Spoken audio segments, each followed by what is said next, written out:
Samedi 11 septembre de l'an 2021, chers amis internautes, bonjour et bon réveil matinal, bienvenue sur Info Hebdo, ce rendez-vous qui décrypte l'actualité sociopolitique de la semaine sur ESAE TV. Ce samedi, chers amis internautes, nous parlerons en outre de la situation sociopolitique en Guinée-Conakry suite au coup d'État qui a mis une fin brutale au pouvoir d'Alpha Condé. Mais avant, nous allons dans un premier temps rendre hommage à un confrère émérite, Vincent Folly, qui nous a quittés le 3 septembre dernier. Vincent Folly qui était un habitué de ce plateau de Info Hebdo. Nous allons commenter également au cours de cette émission les obsèques de Rosine Vieira-Soglo qui sont en train de se dérouler. Nous allons commenter également la gestion de la COVID-19 et puis nous aurons une exception cette fois-ci sur Info Hebdo, une autre sportive. Nous allons parler des récentes performances des écureuils. Et pour un débat assez intéressant ce samedi, chers amis internautes, je reçois pour vous Fernando Ressou. Il est reporter sportif, analyste politique. Il sera avec Alphonse Moïsoudé, journaliste, analyste politique. Et puis le troisième invité a pour nom Jacques Bocor, rédacteur en chef du quotidien Matin Libre. Sans plus tarder, chers amis internautes, juste après la pub, on les retrouve pour le décryptage.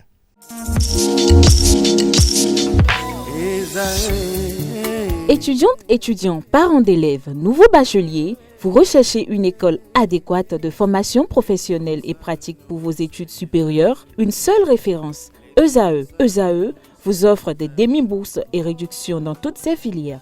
Waouh! Payez 300 000 au lieu de 550 000 en licence 1, 2 et 3 en journalisme, réalisation, sciences de gestion, administration des affaires, sciences économiques et sciences juridiques. En master 1 et 2, 670 000 en journalisme et 550 000 en sciences de gestion et administration des affaires au lieu de 1 070 000. Écoutez, pour les 100 premières inscriptions en administration générale et administration des finances, payez 450 000 au lieu de 550 000 pour la licence 1, 2 et 3. En master 1 et 2, payez 870 000 au lieu de 1 070 000. Alors, rendez-vous vite à ESAE pour la rentrée académique 2021-2022. Les deuxième et troisième années démarrent le 20 septembre 2021 et la première année le 11 octobre 2021. Informations et renseignements, ESAE Cotonou, 3e rue à droite en quittant le carrefour Jadot pour la BIBE Jéricho. Téléphone 96 80 55 11 ou 98 98 14 00 ou encore 90 93 65 21. ESAE, l'excellence à un an.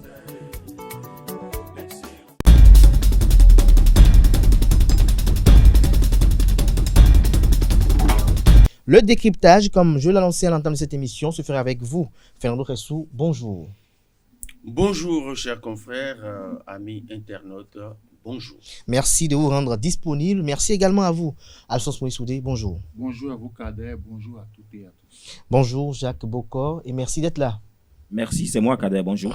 Vous êtes très rare ces temps-ci, Ah. tout comme Fernando Ressou. Non, mais quand on me sollicite et que je n'ai pas un agenda chargé, je réponds toujours. Alors, Fernando Ressou, il était un habitué de ce plateau Info Hebdo. Vincent Folly, il nous a quittés subitement le 3 septembre dernier. Quels sont les souvenirs qui vous reviennent tout de suite à l'esprit lorsqu'on parle de Vincent Folly? Merci, c'est vraiment pénible de devoir aborder un tel sujet puisque, comme vous le savez, Vincent est un homme pétillant de santé, un homme bouillant. Je surprendrai les gens puisque c'est cette dernière décennie, les gens ne m'ont jamais vu avec Vincent Folly. Mais j'ai toujours dit, au Bénin ici, là, très peu de gens connaissent mieux Vincent Folly que Fernando Ressou. Pourquoi? Parce que quand Vincent Folly est arrivé au Bénin et qu'il a servi d'abord au matin, son point de chute suivant, c'était le point au quotidien. Nous avons travaillé au point au quotidien. Je parle bien entendu du début des années 2000. Journal Le Point au quotidien. Vincent Folly en a été le directeur de publication. À l'époque, dans un premier temps, celui qui était son rédacteur en chef, je dirais encore paix à son âme, c'est Célestin Apouva. Et puis après, je suis devenu rédacteur en chef. Et c'est moi qui ai remplacé Vincent Folly à la tête du journal Le Point au quotidien. Et malgré ça, on a gardé De très bonnes relations. de très bonnes relations. Bon, on est resté en contact, je vais dire. Mais je n'aime pas mentir. Je ne peux pas dire qu'on a gardé de très bonnes relations comme ami, où je vais chez lui, il vient chez moi. Non. Mais quand on se voit quelque part, l'instinct grégaire nous impose d'aller l'un vers l'autre. Même si nous ne développons pas toujours les mêmes idées. Vous comprenez? Tout à fait. Et parce que il va droit au but, il développe ses idées. Moi aussi, je suis quelqu'un, je vais droit au but et je développe mes idées. Je tiens à mes idées, etc., etc. Donc, je conclus en disant que c'est un homme de conviction qui est parti et qui est parti avec ses convictions. Qui est parti avec ses convictions aussi. Alphonse Pouissoudé, que retenez-vous du parcours sur terre de Vincent Folly?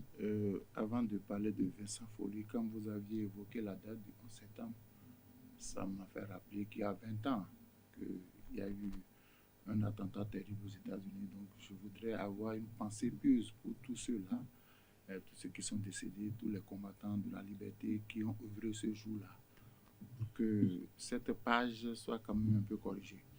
Je dis, par rapport à Vincent Folly, j'ai eu plusieurs fois la possibilité de retrouver en face de lui sur des plateaux.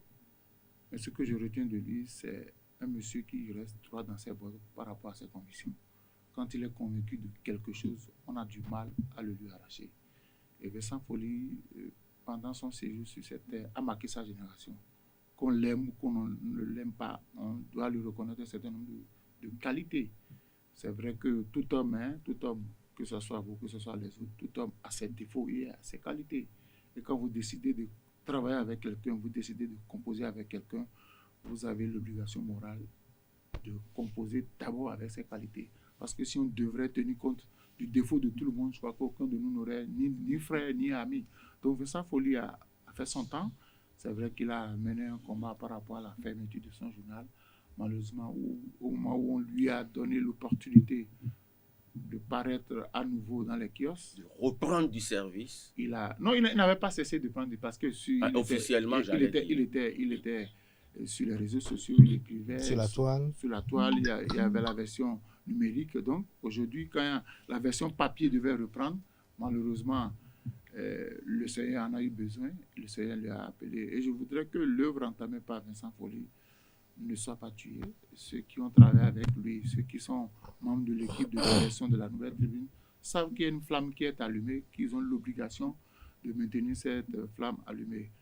Vincent s'en est allé, mais il va rester dans nos mémoires. Il va rester dans nos mémoires. Jacques Bocor, Oui. sur la même question. Bon, moi qui suis jeune par rapport à mes prédécesseurs, vous voyez que ça me serait difficile de dire que je connais un doyen. Je ne peux pas prétendre connaître un aîné de la profession. Bon, c'est vrai, moi je ne suis pas, on n'était pas trop familier, très proche, mais je l'admirais sur ce qu'il faisait. Qu'est-ce qui vous rendrait si admiratif de Vincent Folly? Oui, parce que moi, écoutez, c'est quelqu'un, comme l'a dit Alphonse Pouissoudé, c'est un homme de conviction et qui fait du journalisme. C'est-à-dire que lui, d'abord, il a réussi par ses actes à imposer son journal, que ce soit dans les administrations publiques ou privées, et dans les chancelleries. Et au-delà, à l'international. Parce que si vous allez déjà dans les chancelleries, c'est que ouais, vous êtes à l'international. Je me rappelle, la Nouvelle Tribune est l'un des rares journaux à être cité sur RFI. Et ce, pratiquement tous les matins. Et RFI l'appelait, il intervenait. Donc, je pense que si il n'avait pas ce côté professionnel, les gens ne pouvaient pas l'associer.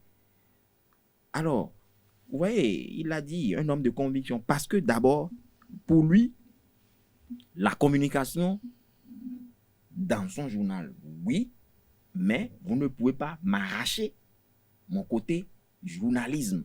C'est-à-dire, quand je trempe ma plume, alors je deviens critique. Il veut être libre de ses opinions. Il veut être libre, pas avoir un esprit de critique, mais un esprit critique. C'est-à-dire, on met le doigt sur la plaie. On dit ici, là, ça ne va pas, mais ici, par contre, oui, ça va. Voilà, c'est ça le journalisme. Alors, donc, il était l'un de ceux-là. Bon, écoutez, Moïse Soudé l'a dit, on n'est pas parfait à 100%. Il a forcément des défauts. D'autres verront en Vincent Folly un mauvais patron de presse, pendant que d'autres vous diront qu'il a été bon. Donc, bon, je pense que c'est le moment de nous incliner une fois encore devant sa mémoire. Est-ce que le journal pourra survivre? C'est notre souhait. Maintenant, quand nous savons aussi comment les entreprises de presse sont créées au Bénin, comment elles fonctionnent, elles fonctionnent, moi j'ai des craintes, j'ai des doutes, à moins que, bon, peut-être un de ses enfants prenne le relais, se dise, bon, alors nous n'allons pas éteindre cette flamme que nous a laissé allumer notre feu père. Notre feu père. Alors, Fernando Ressou, quel héritage? Permettez-moi de répondre sur ce qu'il vient de dire. L'un de ses enfants allait, selon vous, ou bien pourrait, selon vous, prendre cette entreprise. Vous savez ce que c'est que gérer une entreprise de presse, non? Mais c'est ça ce que je vous dis. C'est-à-dire que comment... Vous blaguez. Alors que, vous voyez, Jeune Afrique a plus de 30 ans. Jeune Afrique a plus de 30 ans. Comment est-ce que le patron de Jeune Afrique est décédé, mais Jeune Afrique continue de suivre parce qu'on a défini les mécanismes, on a réussi à asseoir. Malheureusement, ce n'est pas la même chose. Exactement, mais c'est ce que je dis. C'est ce que je dis. Parce que, je vous l'ai dit, le tandem en Folly, Ressou, nous avons, à l'époque, à la fin des années 90, au début des années 2000, c'est nous qui avons décidé au Bénin là de faire du journalisme sans sensationnalisme, sans le sensationnel. On se complétait tellement. Je vous ai dit tout à l'heure que Vincent et moi, on n'a pas toujours les mêmes idées. Mais je ne combats pas les idées de Vincent. Je ne dévoile rien en disant aujourd'hui que son édito, parce que moi, je dois boucler le journal à 1h donnée. Quand il démarre son édito, il n'a pas fini. Je dis, mais tu as fini d'écrire ton édito? Il dit, je n'ai pas encore fini, l'inspiration ne vient pas. Je dis, tu as démarré? Il dit, oui. Quand je lis les 2 premières phrases, je quitte son bureau. 30 minutes après, je lui envoie un test. Quand il corrige, il dit, mais tu es un sorcier. Je dis non. Je vais dans son sens et je développe l'idée de A à Z. C'est sa conviction. Je me mets dans cette peau. Donc, à des moments donnés, il est tellement surpris. Il dit, mais on se complète tellement. Et pourtant, tu me combats quand on fait discussion. Je dis oui, mais il faut comprendre. Mais aujourd'hui, quel héritage, j'allais dire, il laisse à la postérité? Je dis, personne ne peut oser faire comme Vincent Folly. Que le journal va survivre. C'est moi qui vous parle. Je suis parti le jour où j'ai décidé. Donc, vous ne croyez pas à une survie du quotidien? Mais qui peut... Vous savez, sortir un journal, version papier là, les imprimeurs, ce n'est pas des philanthropes. Hein? Les imprimeurs, ce n'est pas des philanthropes.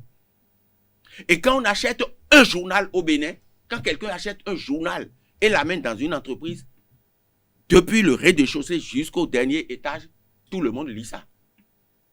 Personne ne dit « Ah, c'est intéressant, je vais acheter. » Ah, c'est intéressant. Ou bien le gars, si tout le monde est en train de lire, là, il prend sa mobilette, il va au champ de foire.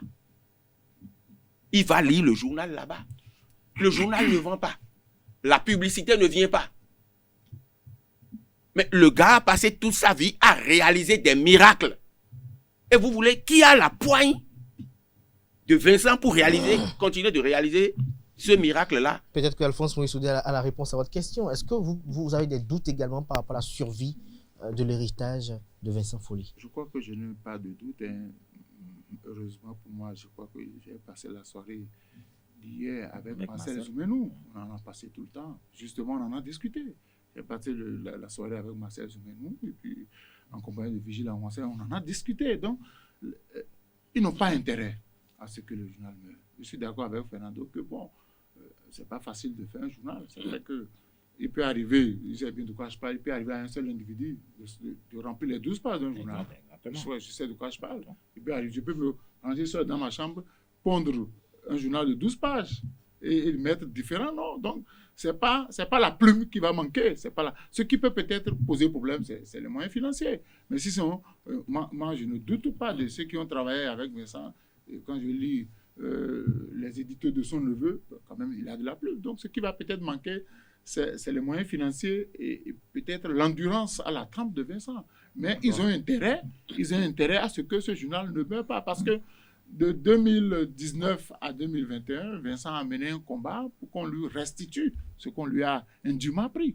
Et maintenant qu'on l'a autorisé officiellement à reprendre du service, il s'en est allé. Donc, les héritiers, je ne dis pas forcément les appelés, ceux qui ont travaillé dans la direction de publication avec Vincent doivent se dire, nous avons un défi à relever.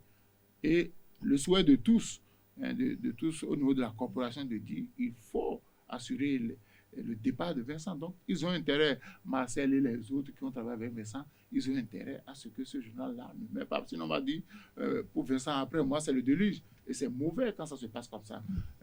Nul n'est indispensable. Personne ne savait que Vincent allait partir de sitôt. Mais il a laissé un héritage dans la presse. Donc, nous avons tous intérêt à faire en sorte que ce journal-là survive. C'est notre... Oui, allez-y. Vous me le permettez. Son intervention, si je dois me permettre de mettre de la lumière dessus, je vais dire deux choses. En matière d'écrit pour remplir le journal, il n'y a aucun doute. Mais ce que je dis là, quand il dit, bon, ce serait peut-être le côté financier. Le côté financier, c'est pas peut-être, c'est le côté névralgique. Mais je donne un exemple, toujours en partant de Vincent et de Fernando. La Nouvelle Tribune, c'est le point au quotidien bis. Qu'est-ce que je veux dire par là? Quand le point au quotidien battait de l'aile, je me battais pour faire survivre le journal. Vincent était déjà parti. Il y avait plein d'arriérés de salaire. Je ne vais pas vous dire quelle acrobatie j'ai pu réaliser. J'ai eu un contrat et quand j'ai pris l'argent, j'ai payé une grosse partie d'arriérés de salaire à tout le personnel. Les gens étaient surpris. Mais j'ai payé un vendredi. Et le lundi, 75% du personnel, ils sont venus me déposer leur lettre de démission. Et la semaine qui a suivi, la Nouvelle Tribune est née. Et moi, j'ai dit, le point au quotidien ne disparaîtra pas. Il a dit, une seule personne peut. Une opératrice de CACI a dit, je ne bouge pas. Deux monteurs ont dit, nous, on ne bouge pas. Il restait 2 ou 3 journalistes qui ont dit, nous, on ne bouge pas. Mais le point au quotidien, sur cette base, a continué. Mais c'est au détriment de ma poche. À l'époque, moi, j'avais des contrats avec des magazines au plan international où tu fais une pige, ça te rapporte $200, $300, $500 parfois sur de gros dossiers que je faisais. Et toute cette manne financière, quand ça arrive, imprimerie. Quand ça arrive, imprimerie. Parce que j'ai refusé de faire du sensationnel. Et au finish? Et au finish, c'est pourquoi je dis, à un moment donné, lorsque ce personnel Et je m'en voudrais de ne pas rendre hommage au personnel du journal Le Point au quotidien qui s'est étoffé par la suite. Et c'est Le Point au quotidien qui reflète tous les prix. Bon an, mal an. Quand on parle de concours en matière d'écriture journalistique, c'est Le Point au quotidien, il n'y a rien à faire. Nous, on a mis un point d'honneur à mettre de la qualité. Mais malgré cette qualité, est-ce que Le Point au quotidien existe aujourd'hui? On vous aura compris. Pour quelle Fernando raison, Ressou. mon cher Soudé, non-roux? Jacques Bocor, C'est très important. Jacques Bocor, pour conclure ce sujet. Non, mais vous savez, j'aurais bien voulu vous demander, mais c'est vous qui posez les questions. Qu'est-ce que le journal Le Républicain est devenu, même si son promoteur continue d'exister? Qu'est-ce que la pyramide de Rodon, je pense, est devenue? Tam Express. Etc. La liste est bien exhaustive. Tam Express. Donc, vous voyez, c'est de ça qu'il est question. Ailleurs, quand je parle de Jeune Afrique, c'est peut-être des actionnariats. Ah oui. C'est un conseil d'administration. C'est une entreprise grosse de boîte. presse. La rédaction, elle est bien vaste. Elle ne se trouve pas dans le sac de quelqu'un. Donc, c'est toute une organisation mise en place. Est-ce que ici, précisément, la Nouvelle Tribune, nous avons cette organisation? Moi, je ne parle même pas de moyens financiers. Les moyens financiers, ils peuvent l'obtenir. Peut-être par des personnes, bon, disons, bien nantis, qui prendraient le risque d'injecter de l'argent sur 5 ans. Mais est-ce que le problème, c'est d'être présent dans les kiosques? Parce qu'il faut être présent dans les kiosques. Et pas être présent pour être présent. Nous parlons ici de notoriété.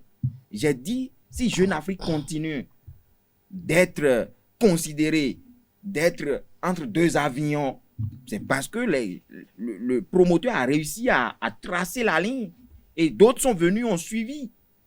Est-ce qu'il suffit simplement de faire paraître un journal?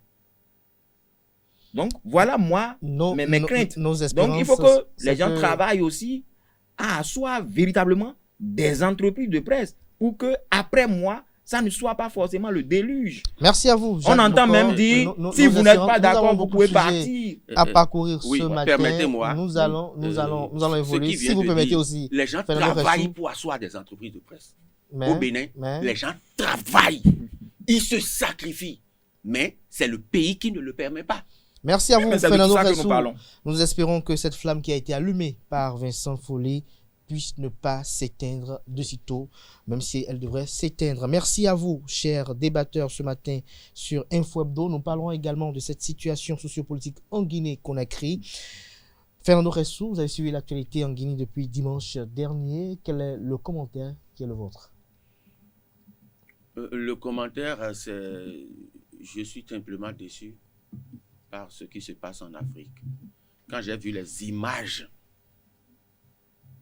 de celui qui, quelques minutes plus tôt, était l'incarnation du pouvoir d'État.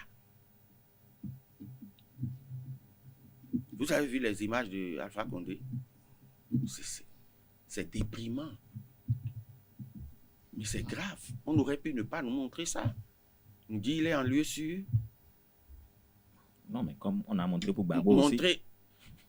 Pour Gbagbo, c'était pas déprimant? Oui, justement, il a été cueilli. Encore que dans le cas de Gbagbo, c'était dans une situation de guerre et tout était permis entre griffes.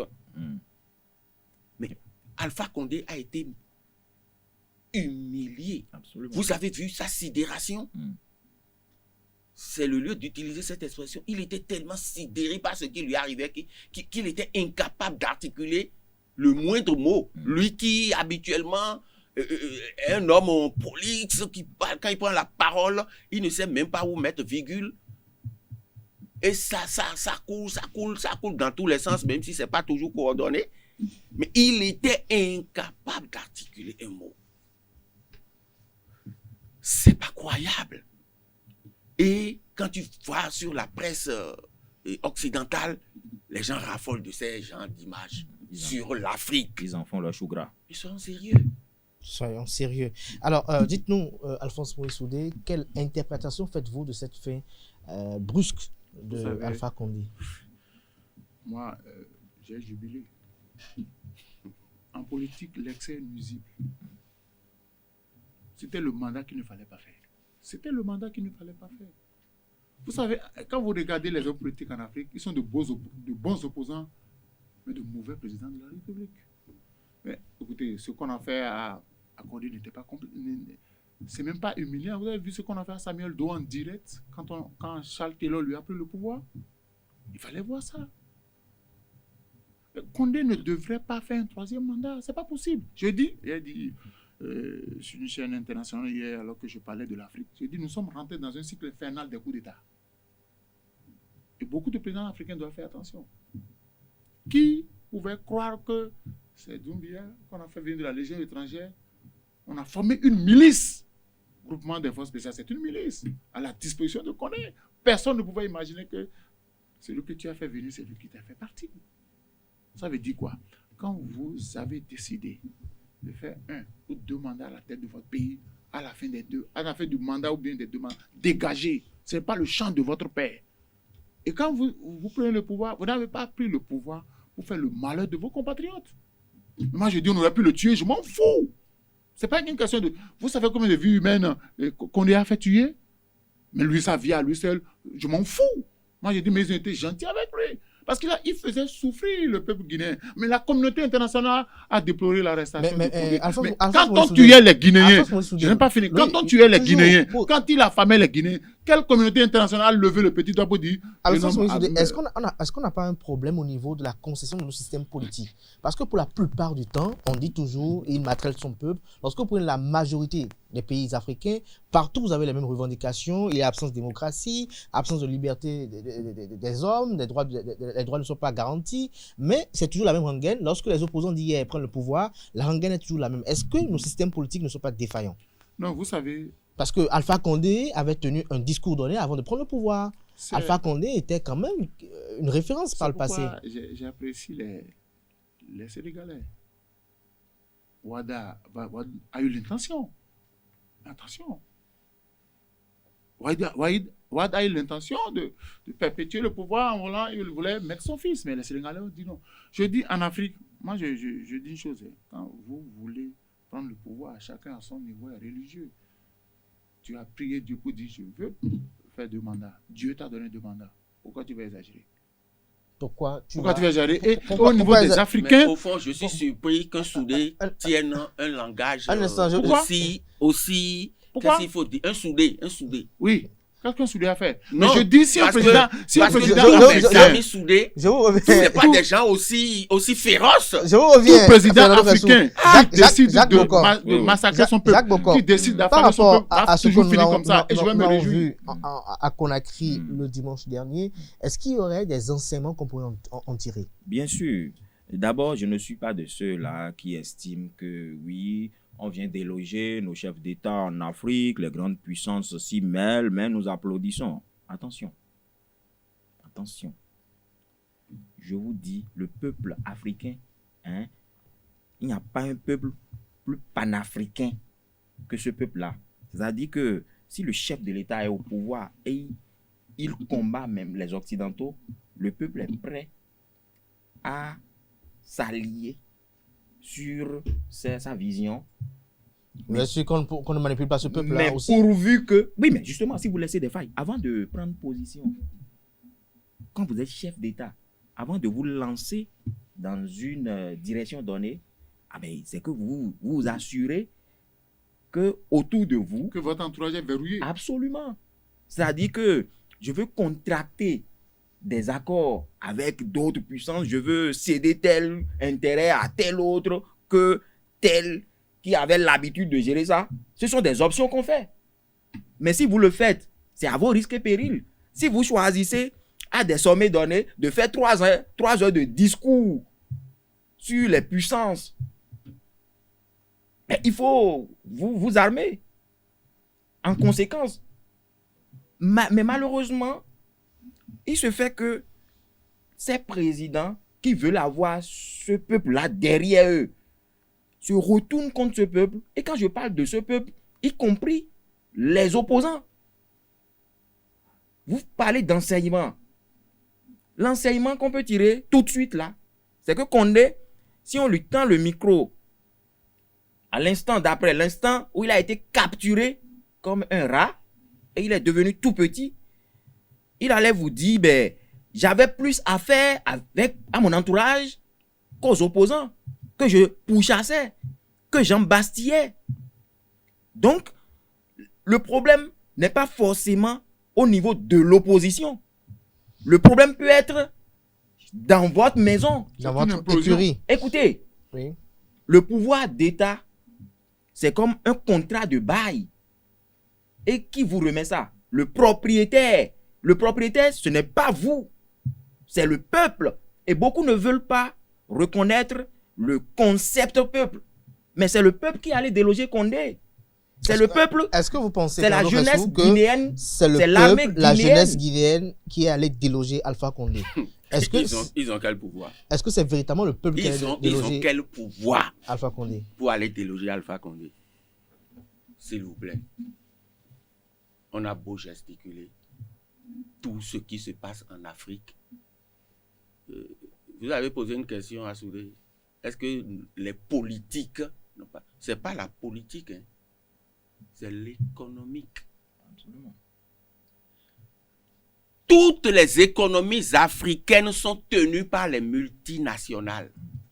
En témoigne la guerre sur le vaccin aujourd'hui. Hein. Je dis, toutes les économies africaines.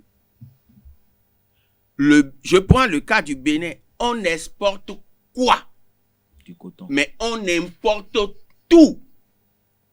Importer, c'est envoyer nos devises hors du pays. Exporter, c'est avoir des devises. Mais quand nous exportons, par où transitent nos devises avant de nous parvenir? Dites-moi. Et par le trésor français. Le franc CFA n'a pas pignon sur rue sur le plan international. On est d'accord? Alors, face à cette situation, nous faisons comment? Un président de la République est-il véritablement maître du jeu Vraiment. en Afrique? Non. Donc, ils essaient. Un président n'est pas maître du jeu en Afrique. Eh bien, Qu'est-ce qui vous amène à affirmer cela? ce que je suis en train de dire là, notre économie au Bénin est essentiellement basée sur la fiscalité. Il y a combien d'entreprises béninoises qui payent combien dans les caisses de l'État béninois? Et ce que dit le doyen, je ne vous interromps pas. Écoutez, nous avons du pétrole, nous avons le port, nous avons d'autres ressources minières. Ah ben, vous savez qu'il y a un célèbre opérateur économique qui, lui, gère généralement les ports. Mais si vous venez et vous lui arrachez, vous confiez ça à quelqu'un d'autre, c'est déjà un enjeu économique. Et qui va gérer l'uranium? Qui va gérer de toutes les façons, le phosphate? C'est mondialement connu que si vous empêchez Bolloré, il faut appeler les choses par leur nom, Je n'ai jamais dit ça. de maintenir... Non, c'est sur RFI, dans la presse française, qui sont en train de faire tous les déballages. C'est lui qui maintient les chefs d'État au pouvoir, c'est lui qui maintient les gouvernements en place, c'est lui qui. C'est comme ça. Alpha Condé a dû poser un acte qui n'a pas plu à quelqu'un. Et la personne a dit, bon, écoute, Doumbouya, passe à l'acte.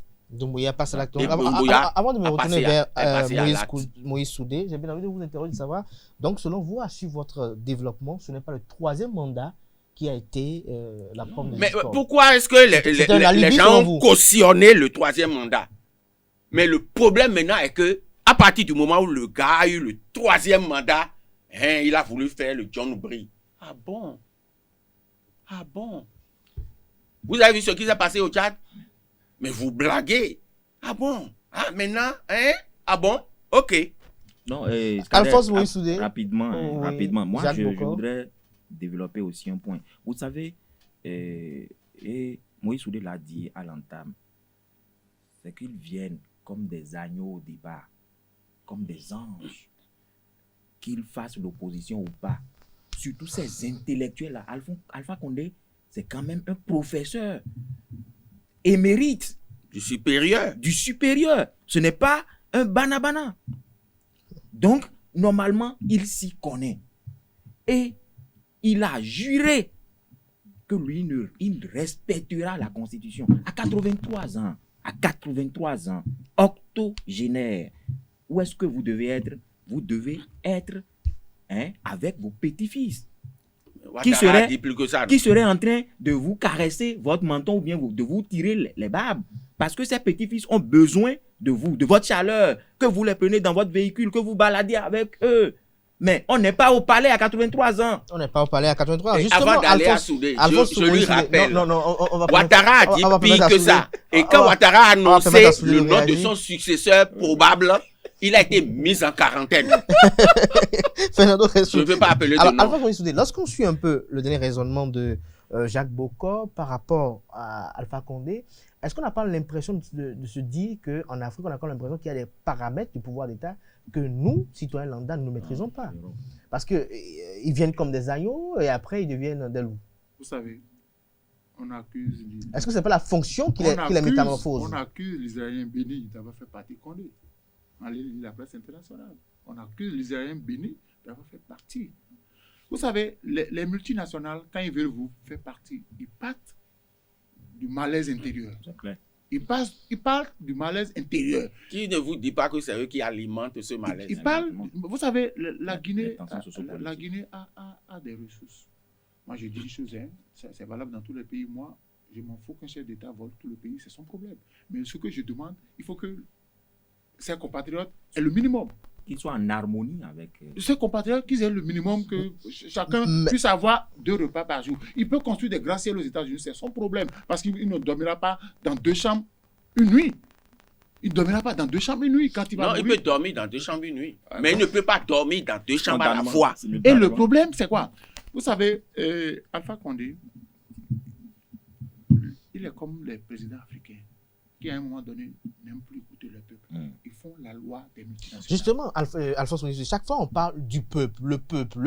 Le peuple, c'est quoi en réalité? Et quel est le pouvoir de ce peuple-là dans les processus démocratiques?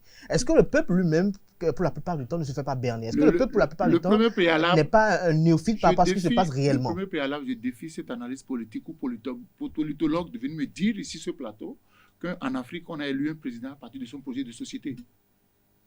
Il n'y en a pas. Il y a des gens qui sont autour. Je prends le cas du Bénin. Il y a des gens qui sont autour du Patrice Talon qui n'ont jamais lu son projet de société. Ils n'ont jamais lu. Ils ne savent pas de quoi ils parlent. Ils sont venus là pour faire leur gombo. Ils font leur gombo. Ils vont partir. C'est la plupart. C'est ce que font les Africains. Quand je dis le peuple, vous savez, quand un nouveau président arrive, il y a une liesse populaire.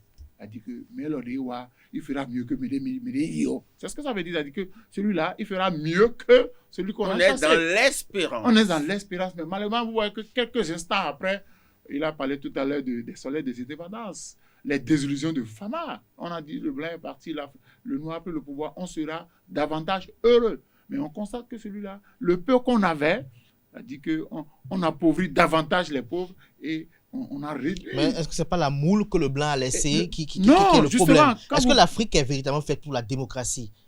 L'Afrique. Parce que nous avons culture aussi. Vous savez, tout à l'heure, Fernando Kassou, quand le roi parle, quel que soit ses ressentis. Tout ce temps que nous sommes sur ce plateau, nous sommes des hommes de la presse. Si nous décidons d'être riches demain, nous serons riches. Nous trois là, si on décide d'être riches, ou si on décide de rouler des caisses, on va rouler des caisses. Mais on aurait enterré nos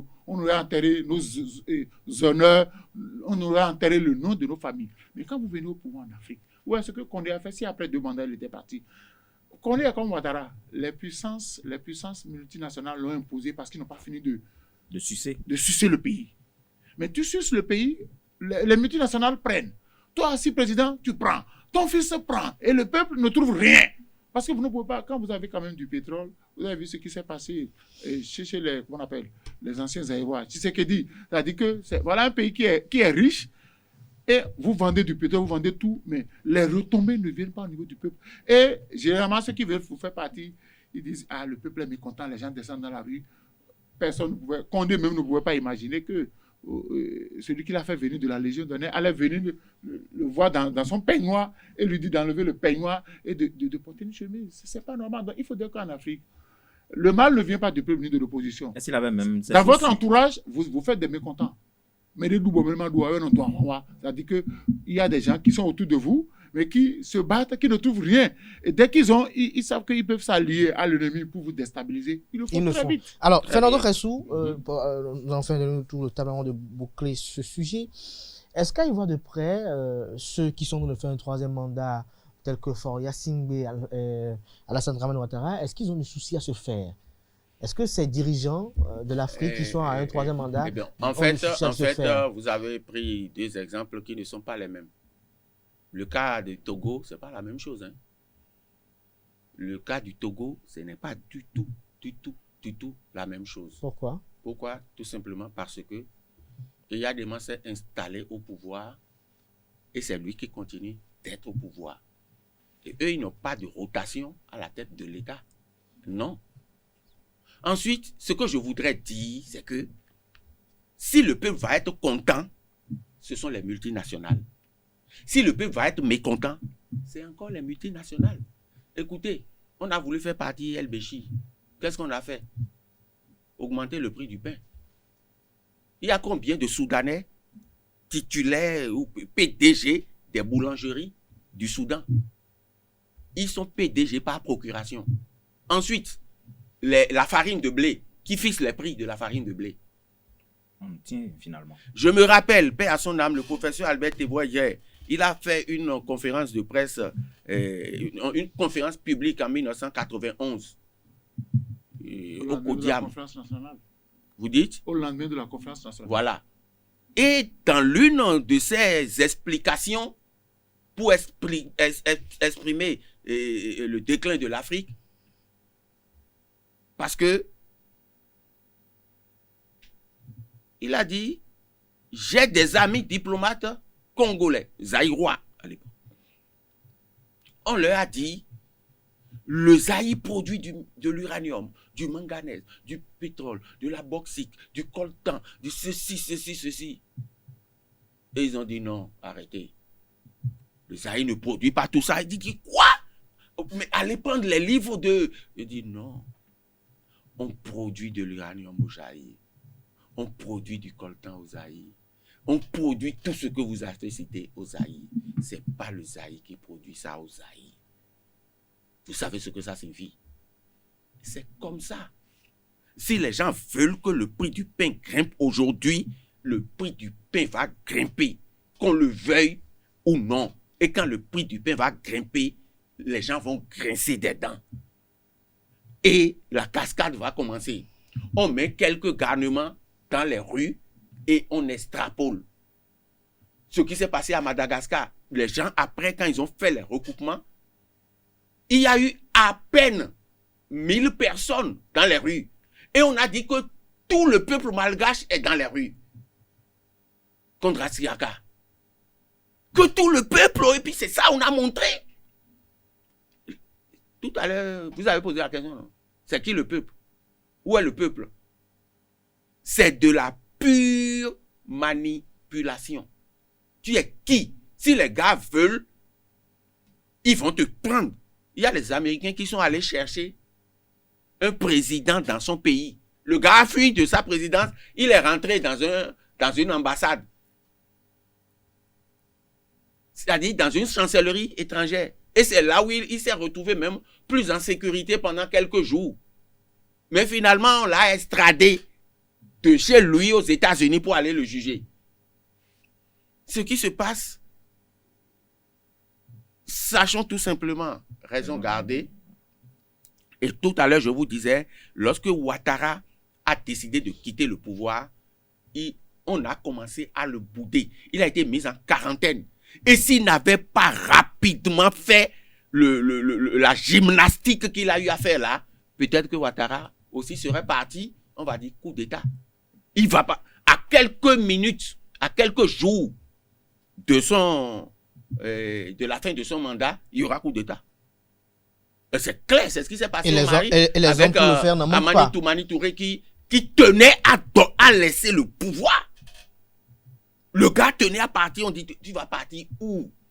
On lui a tout dit, tu ne partiras pas. Jacques Bokor, que pensez-vous de ceux qui font une comparaison de cette situation en Guinée-Conakry avec l'actualité au Bénin? Ah bon, il y en a qui le font. Parce que récemment, vous êtes journaliste, vous avez suivi Ouais. un certain Bertin Kovi qui dit que le Bénin, depuis mai 2021, est dans une nouvelle république et donc Patrice Talon peut également encore faire un autre mandat. D'autres acteurs politiques qui estiment que les populations qui gémissent peuvent quand même faire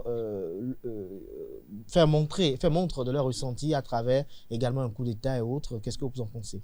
Maintenant, si quelqu'un, parce que peut-être il est bien rassasié ou qu'il est sous climatiseur, se lève et dit que Patrice Talon peut faire un 3e mandat, alors que moi j'ai suivi celui dont nous parlons, dit lui-même qu'il partira. Et c'est pour cette raison même, je pense, des jeunes... oui, justement, à suivre Fernando Ressou tout à l'heure, il y a eu beaucoup de chefs d'État qui ont dit « je partirai », mais qui ont été imposés. Voilà, ils sont avisés. Bon, je vous ai dit à l'entame que le pouvoir d'État, c'est une option qu'on fait. Chaque chef d'État vient et fait son option. C'est-à-dire, il peut s'y complaire. Il peut dire « oui, je fais votre jeu », mais c'est assez risque et péril. Oui.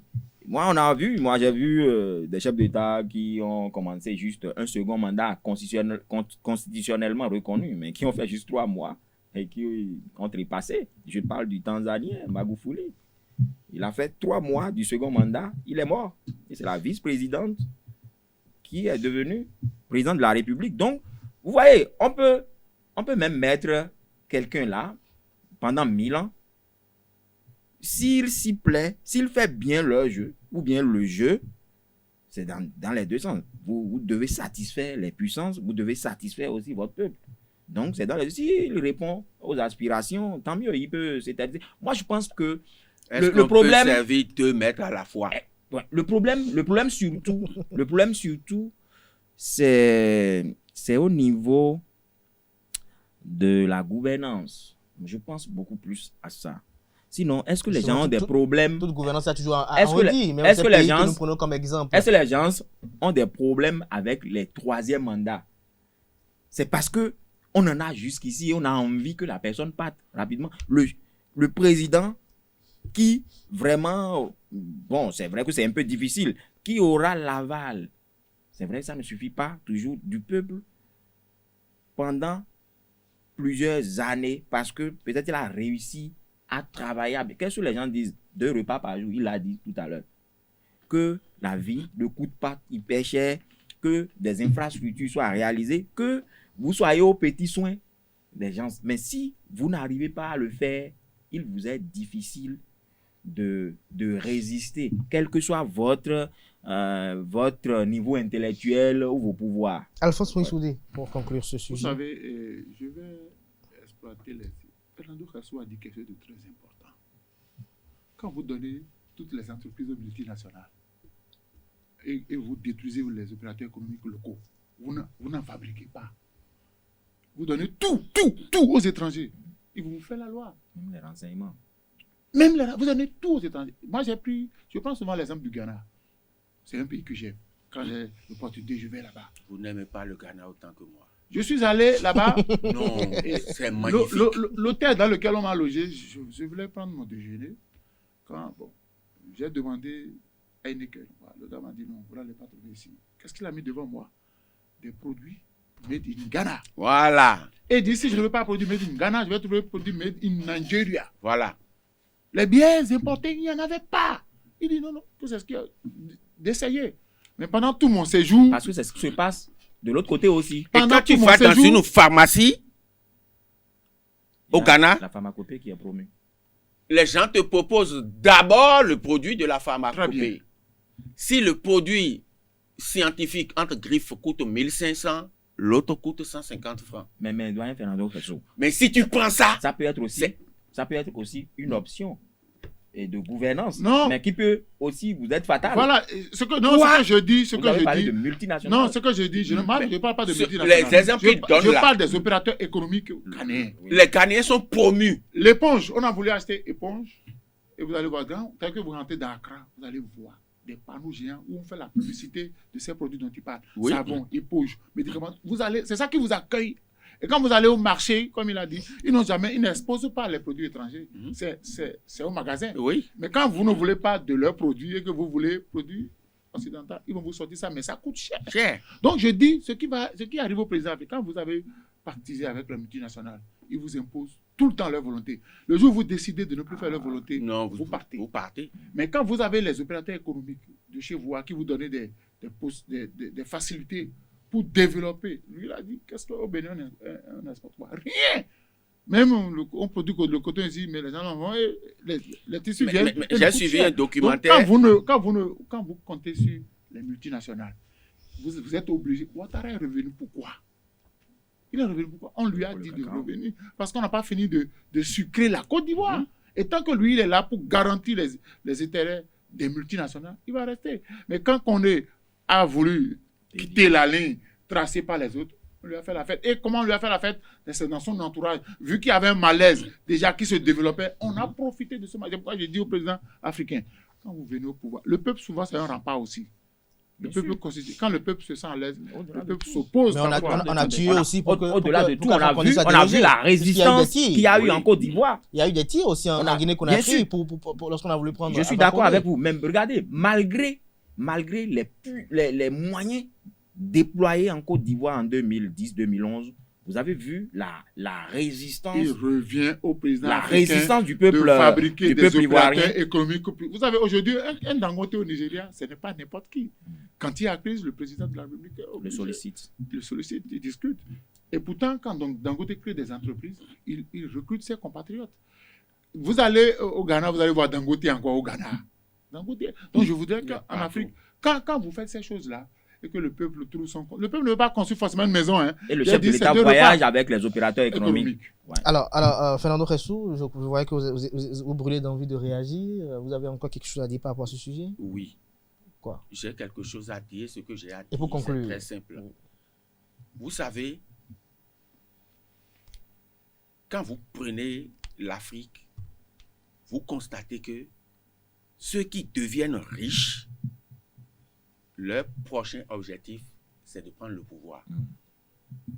Résultat, ceux qui sont au pouvoir veulent devenir davantage riches pour être plus puissants que ceux qui sont là. Et si vous continuez de monter en puissance, on vous descend. On vous zigouille. Et là aussi, nos opérateurs économiques n'ont qu'à éviter les mélanges de genres. On n'en a plus au Bénin, hein? On n'a plus d'opérateurs. Non, il parle de l'Afrique. Je parle de l'Afrique. Même si je prends le cas du Bénin, il y a plus d'opérateurs. Je prends l'exemple de mon grand ami, Séfou Fagbon. Les malheurs de Séfou Fagbon ont commencé quand, pourquoi et comment. Tondé. Lorsqu'il a créé la coque, c'est fini. C'est fini. Tondé aussi. Bon, ça veut dire quoi? Avec ces cahiers papillons, son rue Nérika, on l'a ruiné même. Sa télévision. On l'a ruiné. Donc, c'est dire que nous n'avons pas le même esprit que les Ghanéens. Je dis, j'ai vécu au Ghana de 1989 à 1991 seulement. Mais c'est là où j'ai appris à respecter ce peuple. Ceux qui faisaient à Cotonou, ils sont tous rentrés. Les shoemakers. J'en ai rencontré au Ghana dans une grosse institution. Je l'ai reconnu automatiquement, il m'a reconnu. Quand j'ai voulu parler, il dit oui. Il est venu faire caca à Cotonou pour rassembler de l'argent, qu'il est allé à Londres décrocher son doctorat pour rentrer. Je dis, je suis allé au Ghana en 89, 90, Merci. 91. Tu déposes ta moto, tu laisses la clé dedans. Le casque est là. Reviens 3 jours après. La moto est là, le casque est là, la clé est dedans. Merci à vous, Fernando Ressou. Merci. Combien de chefs d'État ont dit au FMI, nous n'avons pas besoin de votre aide?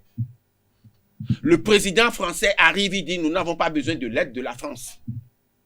Le président américain est là, il dit, nous n'avons pas besoin de l'aide des États-Unis. Combien de chefs d'État africains sont capables de dire ça en dehors du Ghana? Ils ont mis en place des choses pour dire ça. Et ils sont fiers d'être Ghanéens. Le Burkina a failli faire ça, mais le coup d'arrêt qu'on a donné à Sankara continue de leur peser dessus jusqu'à aujourd'hui. Merci à vous, Fernando Ressou. Je crois que le sujet est assez vaste. On aurait bien voulu encore continuer à opiner dessus, mais le temps qui nous est imparti vient de venir à échéance et nous sommes obligés même d'extrapoler deux sujets, notamment les obsèques de Rosine Soglo et la gestion de la Covid-19, pour me retourner une fois encore vers Fernando Ressou, qui quand même m'en voudra après cette émission de n'avoir pas quand même dit un mot sur les récentes performances des écureuils, lui en tant que reporter sportif. Alors, là-dessus, il y a à boire et à manger, mais je vais aborder un sujet anodin.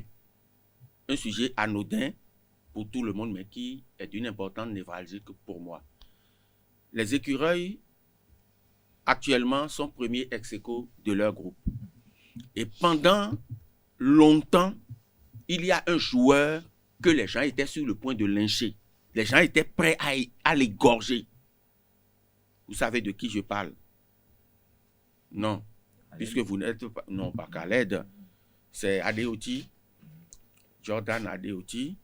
Et les gens sont allés même jusqu'à dire qu'ils ont l'impression qu'il y a un deal entre l'entraîneur et lui, qui ne veulent plus jamais le voir en équipe nationale.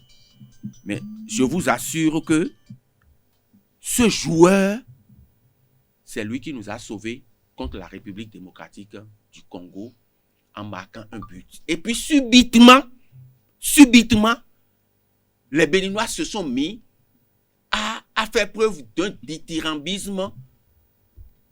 À nul autre pareil. À nul autre pareil. Or, à cause d'eux, ce garçon aurait pu raccrocher définitivement. Pourquoi j'ai abordé ce sujet? Tout simplement pour demander à nos compatriotes que avoir une équipe nationale, une sélection nationale, c'est une œuvre de longue haleine. Certains ont charcuté Dussuyer. Dussuyer fait avec ce que nous avons. Dussuyer met en place une philosophie de jeu qui ne peut se mettre en place qu'avec ce dont il dispose. Les éléments dont il dispose, les acteurs dont il dispose. Soyons patients et nous sommes capables d'aller loin, très loin. Je rappelle que le Bénin est premier ex-aequo avec la Tanzanie et que le 6 octobre prochain, les Béninois seront à Dar es Salaam. Si nous négocions bien ce déplacement, 4 jours plus tard, les Tanzaniens seront chez nous. Si nous négocions ce double déplacement de façon victorieuse, il n'y a rien à faire. Le Bénin sera qualifié, ne serait-ce que pour les play-offs, afin de disputer l'une des 5 places qualificatives pour représenter le Bénin. Le Togo l'a fait. Pourquoi pas nous? Pourquoi pas nous? Alphonse Maurice Soudé, votre commentaire sur les récentes performances des écureuils? Non, vous savez ce qui tue la performance des écureuils, c'est les forces extérieures. On ne laisse pas la main libre au coach. Le coach travaille avec les joueurs, il connaît les compétences. Mais il y a des forces extérieures qui veulent toujours imposer un dispositif à l'entraîneur. J'ai dit non. J'ai dit laissons. Si nous avons recruté un coach à qui nous payons des millions, c'est parce que nous savons qu'il est compétemment bon pour diriger l'équipe. Mais mais c'est une multinationale non, aussi. Oui, mais que les gens disent, bon... Étrangère, bien sûr. Celui dont il a parlé, qu'on a dit, non, c'est un mauvais joueur. Regardez tout ce qu'on a dit sur celui-là. Malheureusement, c'est lui qui vient sauver le pays. Ça veut dire quoi? Que le coach lui faisait confiance. On reprochait au coach de chaque fois le positionner.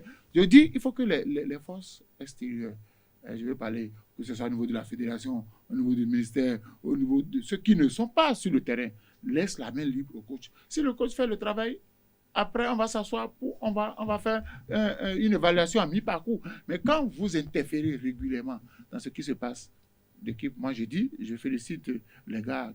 Parce que si les écureuils gagnent, on ne va pas parler d'opposition, on va parler de mouvement, on va parler du Bénin. Nous sommes tous contents, donc nous avons intérêt à encourager nos représentants pour qu'ils aillent de l'avant. Nous devons mettre à leur disposition tous les moyens qu'il faut. Parce que chaque fois on pense que c'est au niveau de la politique seulement qu'il faut mettre les moyens, mais au niveau du sport, le sport peut faire connaître une nation. Quand vous êtes quelque part, vous voulez indiquer le Bénin, on indique toujours le Bénin par rapport au Nigeria. Parce que le Nigeria est connu, le Bénin, on n'a connu encore rien. I am from Benin. Donc il faut dire que tu es à côté. du Nigeria, sinon tu n'es pas connu. Il faut que les écureuils fassent du bon travail. Il faut que l'État leur prête main forte. Merci à vous, Alphonse Moïsoudé. Jacques Boko pour finir. Oui, moi je suis aussi un nationaliste, mais bon, j'aurais bien voulu que le Bénin, disons, se qualifie pour ce mondial, mais je me dis, mais vous n'avez pas le bac, mais vous voulez aller faire l'université. C'est quelque chose du genre. On va faire le droit capacitaire. Ouais, ben écoutez, c'est pas, si je ne veux pas faire le droit capacitaire, que je veux évoluer dans autre chose, vous voyez, c'est un peu compliqué.